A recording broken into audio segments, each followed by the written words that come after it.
there June the 3rd. Can-Am Racing brings together great drivers and powerful machines.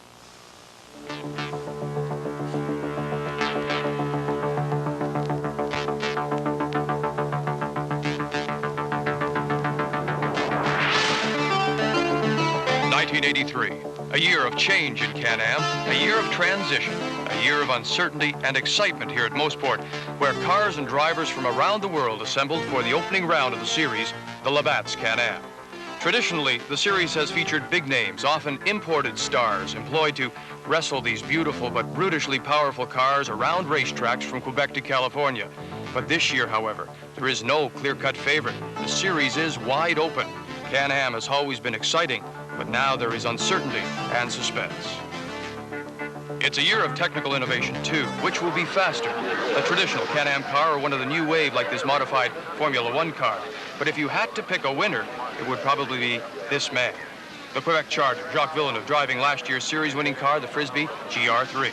Another approach to Can-Am victory, the GT March team of Le Mans winner Hurley Haywood and Al Holbert, the winner of 10 Can-Am races. These cars are built for endurance racing, so reliability should be their biggest asset. And right away, there's drama on the grid. Moments before the start, British Formula One champion Jim Crawford struggles to remove something lodged in his eye. It's tense for the British team, for whom the road to Mosport has been long, rushed, and hectic. You see, less than 2 weeks ago, England's Oulton Park hosted Crawford's car as it took to the track for the very first time. Crawford's approach to winning Can-Am is sophisticated and refined, relying on high technology to modify a proven Formula One car. But time was running out for the team, even then behind in their schedule. Still, driver and crew were quietly confident. I was testing today without the wings because at 7 o'clock this morning we put the wing and the wing pylon together, and it takes 24 hours for the glue that holds it all together to go off. If we'd run today, the vibration maybe cracked the glue and we wouldn't have been able to tell until it flew off. That would have been a disaster for us. So it's better to be safe and run without the wing than risk the wing coming off in the middle of a race. So that sort of speed, it's no problem. It's only when we go fast we need the wings. So I'm quite happy with that. Eventually, though, Crawford's car is assembled and shipped to Canada, where it arrives at Mosport less than a week before the race, still untried and untested at racing speeds. Now, the car uses carbon fiber in the construction of the body shell, which is formed over this mold. Carbon fiber is immensely strong. It is woven into a cloth and then covered with a gel which yields a sheet whose strength-to-weight ratio is unequal. It is also used in conjunction with a metallic honeycombing for bulkheads and load-bearing structures. The weight saving gained in the use of this very expensive material is the key to the car's expected competitiveness. This car, the brainchild of owner and team manager Bob Fernley. So you see the Formula One concept as the concept of the future? I don't know whether the Formula One concept will ever go down completely in North America, but this is a test car, and we're hoping to produce Chevy-engined versions of this later on in the year, and I think that will be the car of the future.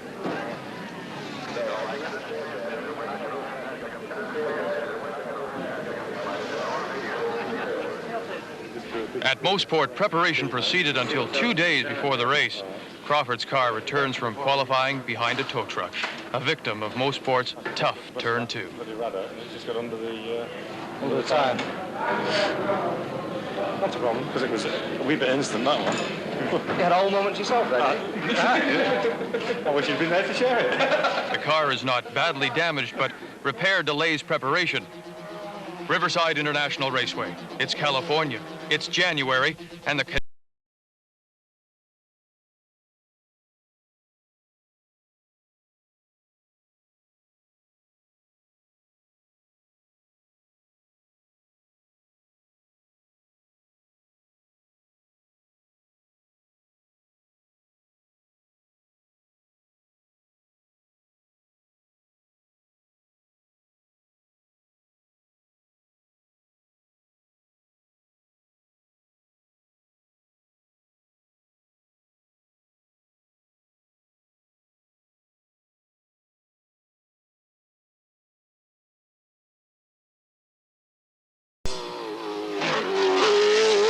Mosport, Villeneuve laps within fractions of a second of the ultimate lap record. The team expects much from its driver, who is well aware of the magnitude of his task. Villeneuve qualifies on the pole, displaying an air of confidence both in and out of the car. First of all, Jacques, congratulations. You got a very quick time there. Do you think it's going to hold the pole for you? Well, I hope so. I think there's another session right now, mostly 2 liter though, but I think the group she might go out, so it's possible they're capable of going fast, so I think we'll wait till the second session is over. You're not going to celebrate yet? No, I don't want to celebrate because I hope to go faster even on the other session. I know it won't matter for the pole, but we were out on the old tire that I tested a week ago. I think with the new tire we should see under 10. Villeneuve's confidence is mirrored by the team, which is led by Canada's top crew chief, Brad Francis. Brad, is Jacques taking your cars to the limit? Oh, I think he's a real thoroughbred. But it's only got 13 laps on it, and he's running extremely quick, and we're trying to catch up to him. I think he's a different type of driver. He runs pretty hard all the time, but we're just bringing the car along. He has the pole position at this particular point in time, I think. And I think he'll go quicker, but yes, he drives he drives right on the edge all the time. Race day. Villeneuve in his car. Crawford's eye problem resolved. Felt like a big rock, but it's obviously a little speck. The doctor just got it out. It's okay now, fine. You don't see any problems with it? I don't see anything at the moment. Okay, what about the tactics? Any last-minute tactics? Yeah, head that way as fast as I possibly can. You're not going to try to play with Jacques at the start here? Just as fast as I can, see what happens. All the best. Thank you.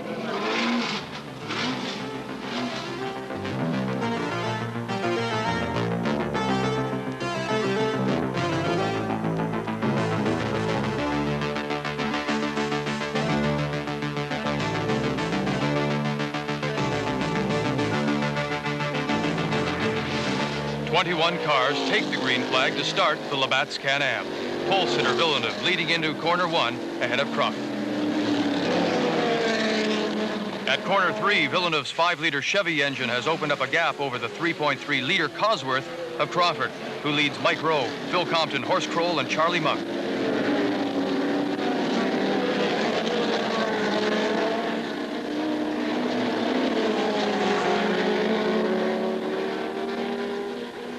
Villeneuve extends his lead at Moss's Corner, then powers his way up the Mario Andretti Straight, winding uphill all its nearly 1 mile length. It is pure power that tells in this section of the course, and it is here that Villeneuve's power advantage over Crawford will pay off.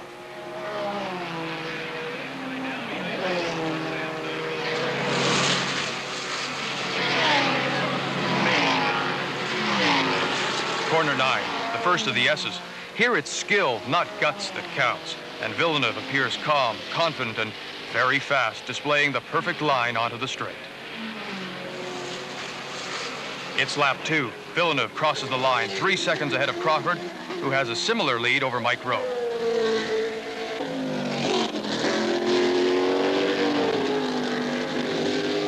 Throughout lap 2, Villeneuve's lead increases over a field of 20 cars. Cars of great technical variety. The 2-liter machines actually compete in a separate class as well as for overall victory. But here at Mosport, with the highest average lap speed of all Can-Am tracks, they endure a crippling power disadvantage. However, it seems no one had told Sweden's Bertil Roos that his 2-liter car was supposed to be uncompetitive. A late entrant and therefore compelled to start at the back of the grid, Roos passes car after car and is now 13th in his black Margay.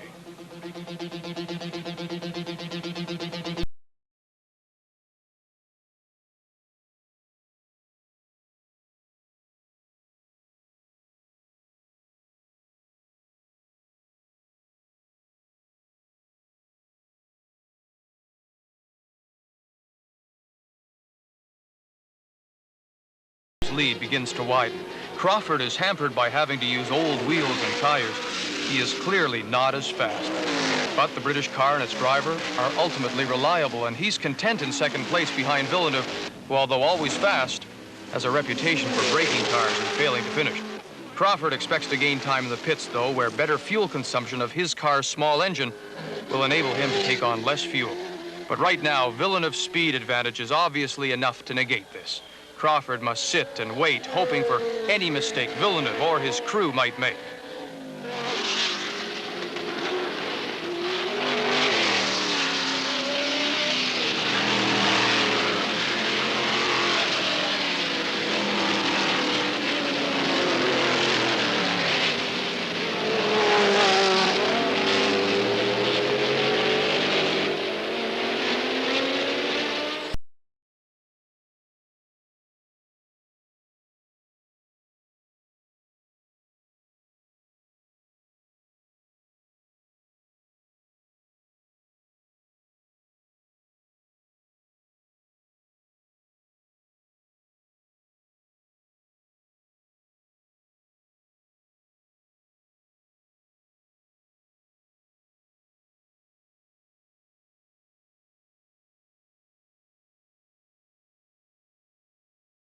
is Mike Rowe's Lola. Lola's had previously dominated Can-Am racing. Then Phil Compton's Frisbee, Horst Kroll's Chipwich Charger, Charlie Monk's Frisbee, closely followed by the marches of Al Holbert just ahead of Hurley Haywood. Then the first place 2-liter car, the Tolman of Eddie Wachs.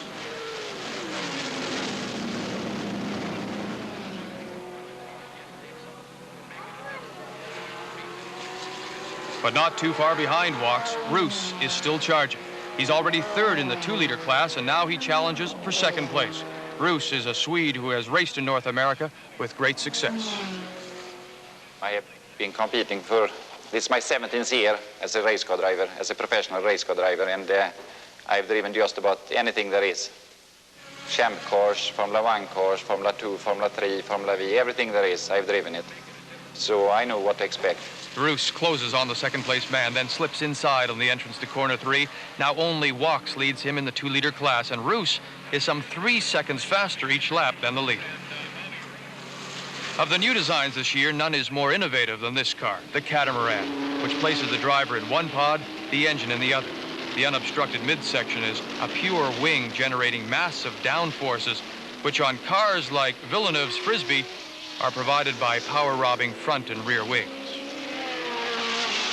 Half a lap behind the leader is Kroll in his best drive for years. Charlie Monk quickly at home in his first 5-liter Can-Am ride, and the march is just ahead of Eddie Wachs, who still leads the 2-liter class.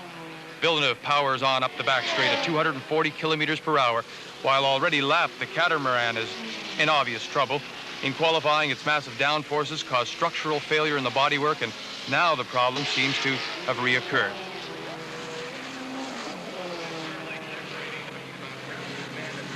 Only a few spectators, one with long memories, are able to remember when a Canadian last led a Can-Am race, but as Villeneuve continues to extend his lead over the pursuing cars, confidence grows in his ability to maintain this lead and keep it on the only lap that counts, the last one.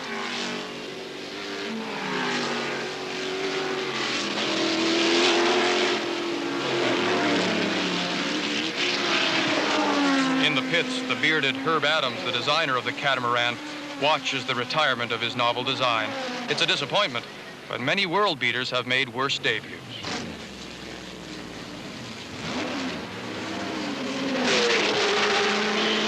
Lap 9, Moss Corner. Villeneuve closes on the class-leading 2-liter Tolman of Wachs, a driver of great experience and equally great confidence, as John Graham discovered. Well, with the exception of the first 2 cars, which are quite a bit faster than the rest of the field, I think the next 8 cars are going to be matched very closely. Our chance basically comes in the fact that they're required, being 5-liter cars, to make at least 1, possibly 2 pit stops, and we don't have to make any. So if there's much of a slip or if they spend too much time in the pits, this could be the first time a 2-liter gets well up there in the field, and if the first 2 cars don't complete, I'd say we have a chance. Mosport is the fastest of the Can-Am tracks with an average speed of close to 200 kilometers per hour. It's a track where Crawford's power deficit is especially disadvantageous. Villeneuve is lapping some 2 seconds a lap faster than the British driver, who in addition must drive conservatively to save all those tires, knowing that if these blister or fail, he'll be out of the race. Behind him is Mike Rowe, as Crawford's team chief, Bob Fernley, knows. Bobby, it's early in the race, but Jim seems to have a comfortable position in second place. What's the game plan? Well, we've no comfortable position at the moment. We've got Mick Rowe right behind us. Can you foresee a pit stop soon? Another 20 laps. Think the tires are holding out for him? Oh, we're having problems, big problems. A new name on the Can-Am leaderboard is 5th place man Charlie Monk, who until this race has always competed in 2-liter cars.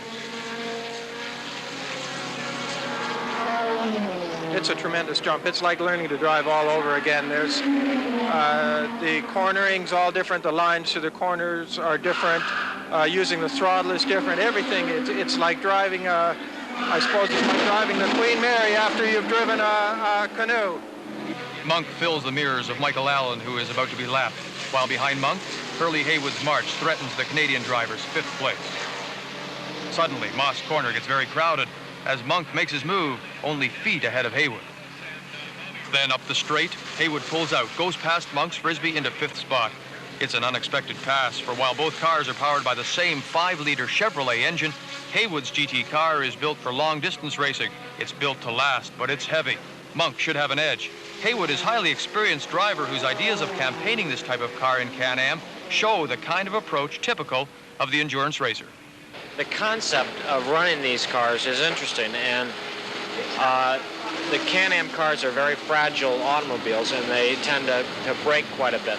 These cars are built for long-distance racing. They're very strong, and unless something very odd happens, they're capable of running for a long time. 24 hours and 12 hours, 6 hours races we run these cars in. The thing that is going to help us, and the thing that we're looking at, if any of the top guys have any trouble, we can run, I think, fast enough to place fairly high in it. Just behind the struggle for 5th place, Crawford is rapidly gaining and is about to lap Haywood and Monk. Despite the problems they've encountered here at Mosport, Fernley still believes in their new concept, and development is not over yet. Well, this year, actually, we've changed the design quite considerably to last year's car. We had very, very serious problems in being able to pick up out of the hairpins, and also, obviously, on grip with the tyres. And the other thing is we had a lot of uplift from the bodywork. So this year's car is designed with a 3.3 engine as opposed to a 3-litre. We've also got new 13-inch tyres and wheels when they arrive.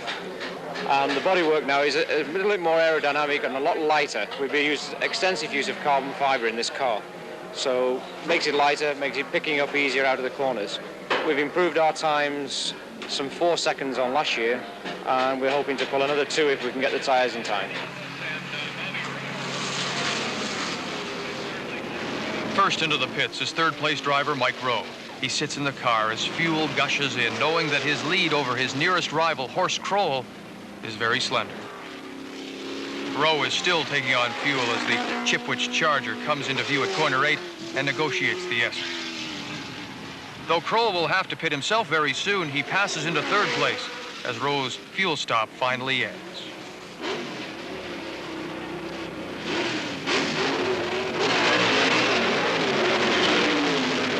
Then Crawford pits. Unlike Rowe, he holds an advantage of nearly a whole lap over his nearest rival. Having to take on less fuel than the thirsty 5-liter cars gives the team an advantage.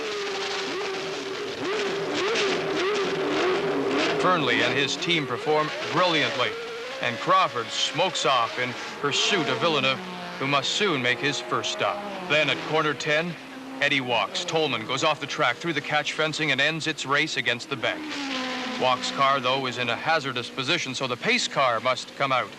It's a blow to Crawford, whose pit stop took place at racing speeds. Now, inevitably, all the other cars will stream into the pits while Crawford will be forced to circulate behind the pace car. First in is Al Holbert in his March Turbo Porsche. 2 crew members refuel. This one holds the catch tank, which safely collects any dangerous overflow as the tank fills.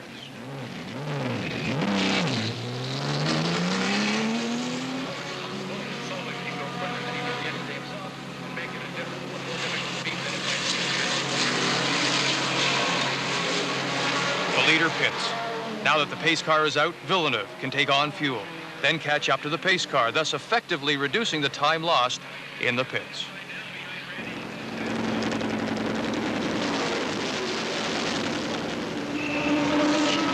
Haywood is next.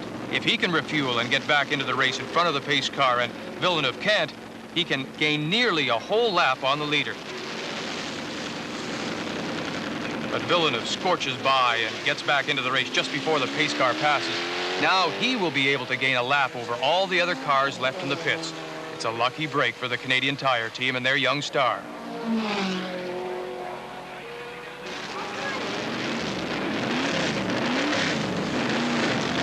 Haywood rejoins the race, dropping to 7th place, followed by Monk and Kroll.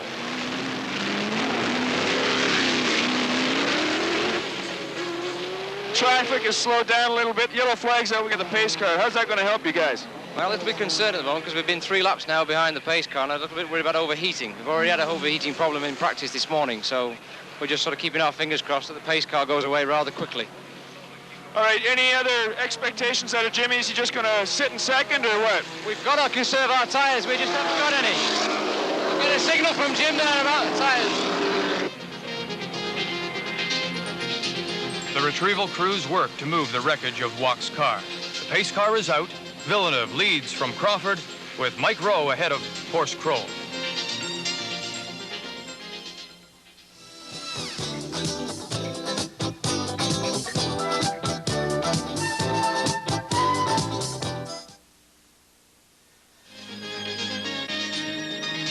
Welcome back to the Labatt's Can-Am as the pace car leaves the track and the race restarts. Crawford is leading the pack, but Villeneuve has been able to gain nearly a lap as Crawford completed several slow circuits behind the pace car. Nonetheless, Crawford will now regain some time over Villeneuve as he has a clear road ahead, while the young Quebecer has several cars separating him from the British driver in second place. At corner 3, Rowe passes ahead of Roos, who is pursued by the charging Villeneuve as he rounds the corner. So far, despite all the technical innovation, the tried and trusted Can-Am car still seems to be the best approach to success. Brad, there's a few different ideas about Can-Am racing this year, but you've decided to stay with the traditional idea. Can you explain that to us? Well, there are various options that you could run, but this combination, we believe, would be the most successful. And Villeneuve and the corporation wanted to try and win the championship, so to develop a new concept is chancy. This one was proven last year, and it's been improved this year, and we're running very quick with it. So I think that we've made the right decision, and we'll continue developing this particular package, and I think we'll try and win the championship for Canada.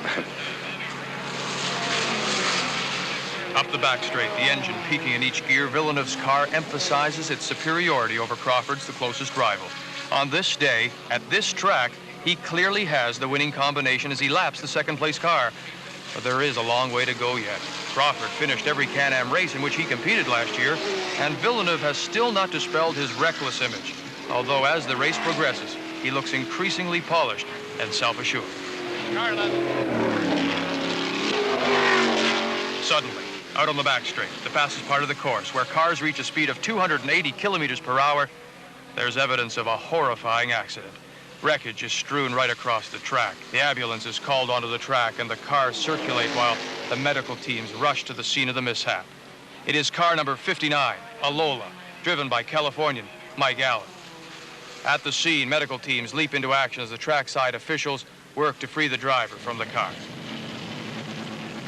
Into the pits comes Al Holbert's March Turbo Porsche. The crew begins refueling, then has to change the left rear tire, which is a blow to the veteran American. It will cost him valuable seconds and separate him from his teammate.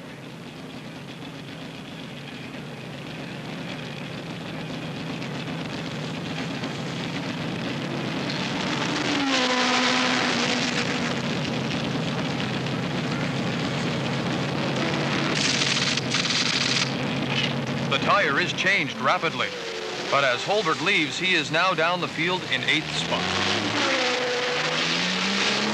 Villeneuve is now in a strategically impregnable position, driving not only fast, but it seems with a degree of reserve no one has witnessed before.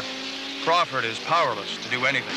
His only hope for victory lies in mechanical failure for the leader, for the young Quebecer is driving easily and obviously won't be pressured by the proximity of the second-place man, who, it must be remembered, is still more than a lap down.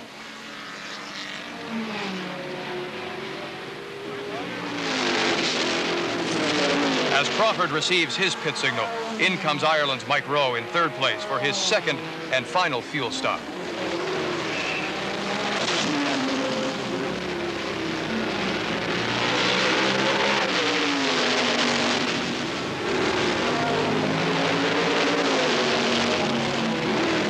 As he gets going again, Horst Kroll comes by, taking the American driver's 3rd place. Although the Chipwich Charger has to pit soon, it is a fine drive for the Canadian veteran who has 43 Can-Am starts to his record. Holbert makes a 3rd unscheduled stop.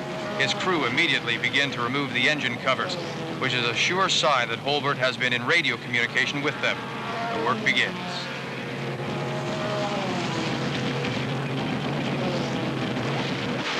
Crawford comes in for his 2nd stop. Once again, the crew performs impeccably. The car is stationary for only 6 seconds, helped no doubt by the reduced amount of fuel Crawford's car required. Holbert's crew, though, mill around the car and its complicated Porsche engine, As valuable seconds tick by, they determine that the turbocharger is broken.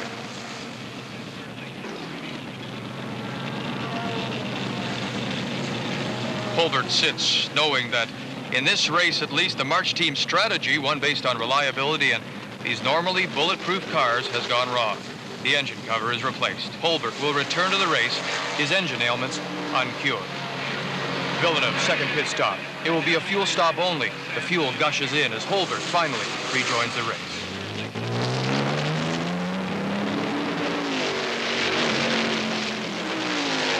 The Frisbee leaves in a cloud of burnt rubber as Villeneuve streaks down pit lane to rejoin the fray.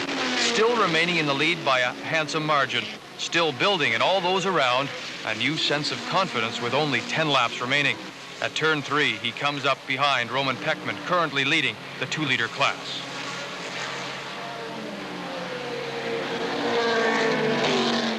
While at Moss's corner, Horst Kroll continues his fine drive in his Chipwich Charger, still in 3rd place. Unfortunate is Charlie Monk, whose aggressive performance is marred by this pit stop, where having run out of fuel as he came to a halt,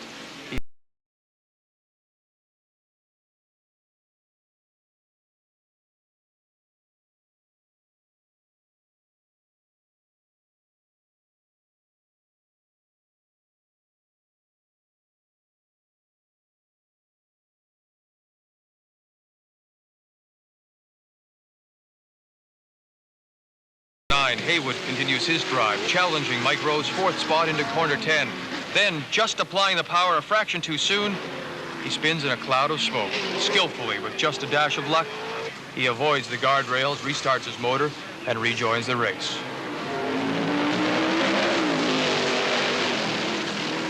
Kroll continues in 3rd spot, thundering up the back straight, while Villeneuve enters the start-finish straight to begin his last lap. Villeneuve has stamped himself on this race in no uncertain way.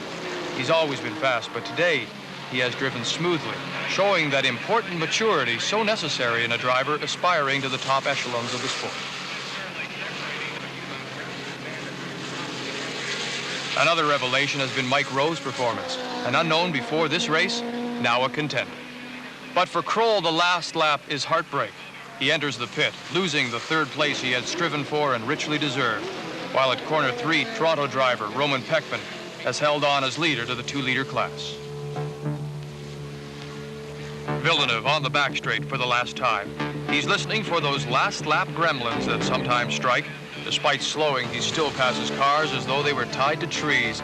And as he enters corner 8 for the 60th and final time, he knows he can coast in from here. The flag awaits Villeneuve. Winning the Labatt's Can-Am is easily his greatest achievement, but no one who witnessed his performance here at Mosport could doubt that it will be the first in a long line of triumphs for this talented young driver. 2nd place goes to Jim Crawford. Today he has been outclassed by Villeneuve, but everyone is eagerly awaiting the 5-liter version of the British car. You okay? As Villeneuve climbs out of his car, he knows the Mosport tradition. Since the Can-Am restarted in 1977, with just one exception, the winner of the Mosport Can-Am has gone on to become the series champion. On today's showing, the only man who seems at all likely to stop him is Jim Crawford. Jimmy, the first time out for the new car, everything was rushed at the end, but not a bad result. 2nd place in the 1st chapter. What do you think? Very pleased with 2nd place. Not quite so pleased with the way the whole thing... I would like to have been closer, put it that way. I feel I was given a good old beating. Excuses, no good after the event. So we have a few things we'd like to sort out. The tyres, there's bits on the car that we'd like to make a bit stronger. And I think we can go quicker. Don't want to take anything away from him. He kept it on the road. He drove very quickly. But I think I've got a bit to come yet. So I'll work forward, and 2nd's not bad, but 1st next time. I hope so. Jacques, congratulations. A great race. Thank you. Victory for Canada. How do you feel? Really good. We can keep on going on another 50 laps, make it an F1 race. Any problems at all with the car? Just the last 14 laps, but I think a broken pipe on it, but nothing major. Everything went super fine with the car the whole race. The joy of victory shows on Jacques Villeneuve's face. Canadian racing fans now have a new champion to cheer for. 3rd is Irishman Michael Rowe. 4th, American Hurley Haywood. Canadians Horst Kroll, Charlie Monk were 5th and 6th. Toronto's Roman Peckman takes the 2-liter class. Altogether, there were 6 Canadians in the top 10. For John Graham, I'm Vic Router. Good afternoon, everyone, from Mosport. Thank you, Vic. A sad note to the race. Mike Allen, the American driver critically injured in that bad crash, was flown by air ambulance to Sunnybrook Hospital in Toronto, where he succumbed to his injuries the next morning. Mike Allen of Laverne, California, dead at age 41.